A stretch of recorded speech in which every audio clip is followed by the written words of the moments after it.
अस्सलाम वालेकुम नाजरीन, मैं हूं अरसलान राजपूत। क्या डोनाल्ड ट्रंप और व्लादिमीर पुतिन ने यूक्रेन की जंग खत्म करने के लिए खुफिया मुआहदा कर लिया है? क्या अमेरिका और रूस के दरमियान होने वाली यह 3 घंटे की मुलाकात दुनिया के ताकत के तवाज़ुन को हिला के रख देगी? आखिर अलास्का में यह मुलाकात क्यों हुई?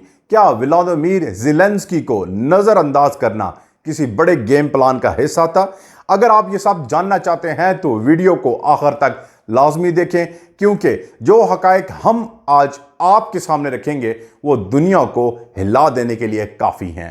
वीडियो शुरू करने से पहले अगर आप चाहते हैं कि आप तक दुनिया की सबसे बड़ी सियासी और अस्करी खबरों की असल हकीकत पहुंचती रहे तो अभी चैनल को सब्सक्राइब करें, बेल आइकन दबाएं और वीडियो को लाइक करें ताकि हम आपके लिए ये रिसर्च बेस्ड मवाद लाते रहें।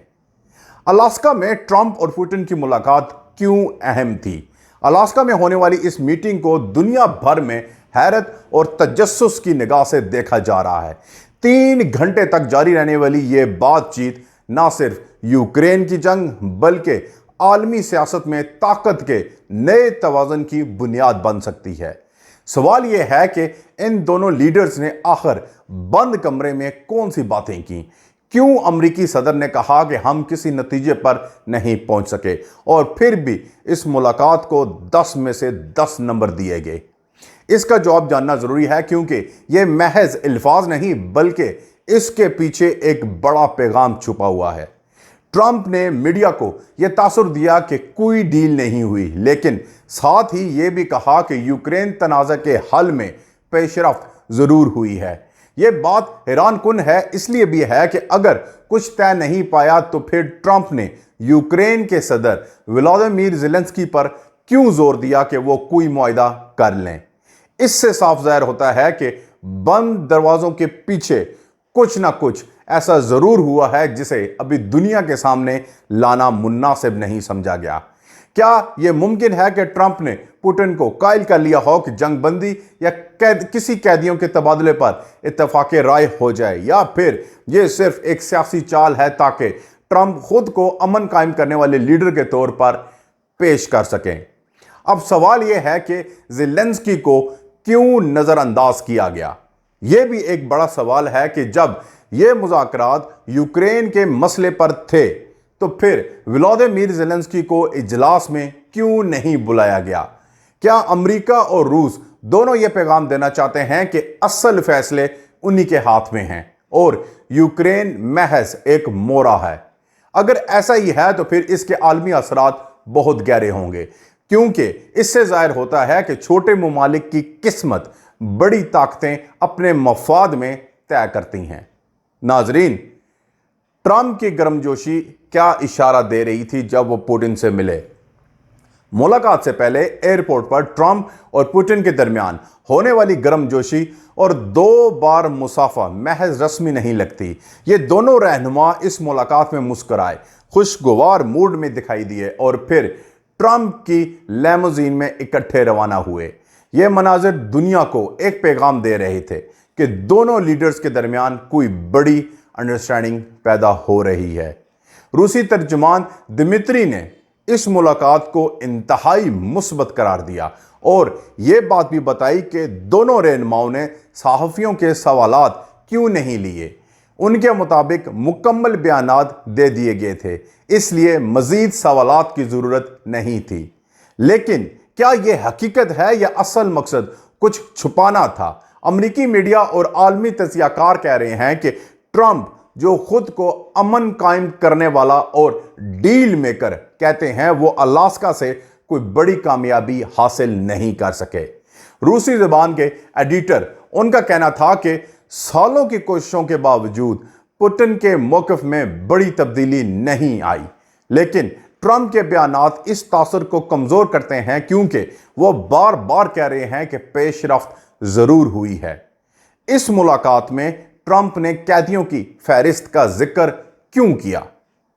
मुलाकात के बाद ट्रंप ने बताया कि उन्हें एक किताब दी गई जिसमें हजारों कैदियों की फहरिस्त शामिल थी और उन्होंने इंदिया दिया कि इन कैदियों की रिहाई किसी मुमकिना डील का हिस्सा हो सकती है। यह बात इस इम्कान को मजीद तकवीत देती है कि पसे पर्दा कोई बड़ा मुआहदा तैयार हो रहा है। ताहम ट्रंप ने यह वाज़ेह नहीं किया कि ये कैदी रूसी हैं या यूक्रेनी, और यह फहरिस्त उन्हें किसने दी। नाजरीन, क्या जंग खत्म करने के लिए जमीन के तबादले की बात हुई? ट्रंप से जब पूछा गया कि क्या जंग खत्म करने के लिए जमीन के तबादले की तजवीज़ ज़ेरे गौर आई, इस पर ट्रंप ने कहा कि इस मौजू पर बात हुई और बहुत हद तक इत्तेफाक भी किया गया। इसका मतलब यह है कि यूक्रेन की सरहदी हदूद पर कोई समझौता मुमकिन है, लेकिन यह तभी होगा जब ज़ेलेंस्की इस पर राजी होंगे। अब इस मुलाकात के बाद क्या यूक्रेन को अपनी सरजमीन छोड़नी पड़ेगी? यहां सबसे बड़ा सवाल यह है कि अगर जमीन के तबादले पर बात हुई है तो क्या यूक्रेन को रूस के मुतालबात मानने पड़ेंगे? अगर ऐसा हुआ तो यह न सिर्फ यूक्रेन के लिए बल्कि यूरोप और नेटो के लिए भी एक बहुत बड़ी शिकस्त होगी। यही वजह है कि ट्रंप ने कहा कि यह अब ज़ेलेंस्की पर मुनहसर है। ट्रंप का कहना है कि पुतिन इस तनाज़े को ख़त्म करने में संजीदा हैं और वो अमन चाहते हैं। यह बयान हैरान कुन है क्योंकि मगरबी दुनिया रूस पर यह इल्ज़ाम लगाती है कि वो जंग को तूल देना चाहता है।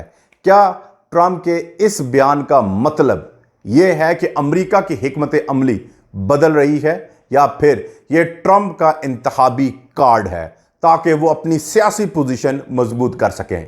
नाजरीन, अब सवाल यह है कि क्या यह मुलाकात सिर्फ एक शो थी या असल में डील के करीब पहुंच गए थे? ट्रंप ने इस मुलाकात को जबरदस्त करार दिया और कहा कि हम एक मुआहदे के काफी करीब पहुंच गए थे, लेकिन साथ ही उन्होंने यह भी कहा कि यूक्रेन को किसी भी मुआहदे पर रजामंद होना होगा। शायद वो नहीं भी कह सकते थे। यह जुमला इस बात की अलामत है कि सब कुछ तय नहीं हुआ, लेकिन बड़ी पेशरफ्त जरूर हुई। नाजरीन, यह मुलाकात बज़ाहिर एक आम सी मुलाकात लगती है, लेकिन हकीकत में यह दुनिया के सबसे बड़े बहरान के मुस्तकबिल का फैसला कर सकती है। अगर रूस और अमेरिका के दरमियान वाकई ही कोई डील होती है तो इसके असरात सिर्फ यूक्रेन तक महदूद नहीं रहेंगे, बल्कि पूरे यूरोप और एशिया में ताकत का नक्शा बदल जाएगा। आपको क्या लगता है, क्या ट्रंप और पुतिन किसी खुफिया मुआहदे पर मुत्तफिक हो गए हैं? अपनी राय कमेंट्स में जरूर बताएं। वीडियो पसंद आई हो तो लाइक करें, चैनल को सब्सक्राइब करें। मिलेंगे नेक्स्ट वीडियो में, तब तक के लिए अल्लाह हाफिज।